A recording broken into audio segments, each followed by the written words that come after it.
Blutbad. Hello and welcome back to another behind the scenes toy photography video. This week I'll show you how to make a spooky forest scene. I call this shot Nazgûl.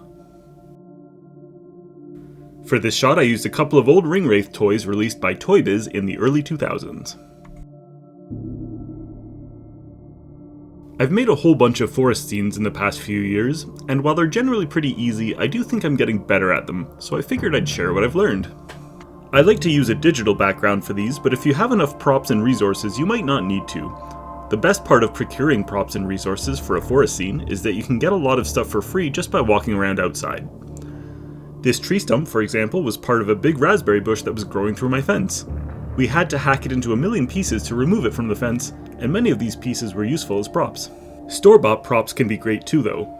I bought these squares of grass and mossy boulders from a craft store for dirt cheap.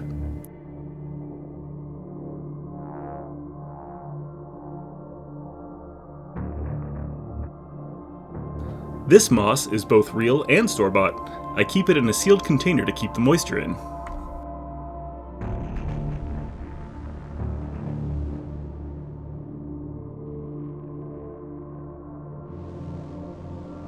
To finish the scene, I created some trees by propping up a few small broken branches. With the scene set, I shut off my room lights and got to shooting. I have not been able to find a decent small-scale fog machine for cheap, and atmosphere spray is also a little expensive around these parts, so in order to add some spooky ambiance to the scene, I lit up some incense and waved it in front of the scene, just out of the camera's view. Here's my starting image. No major edits were required for this image, I simply wanted to adjust the lighting and make a few easy touch-ups. I began by using content-aware fill to remove some small gaps around the image, including the articulation joints on my figures. Next, I added adjustment layers for light levels. I really cranked the black levels because I wanted my final image to be very dark with most of the definition picked out in the highlights.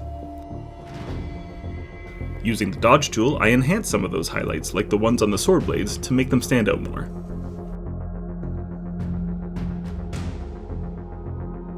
After that, I used a custom brush tool to add a little more fog in the foreground.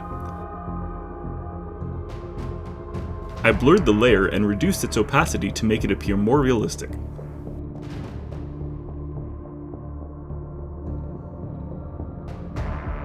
Lastly, I added a color balance adjustment layer to tone down the greens a bit.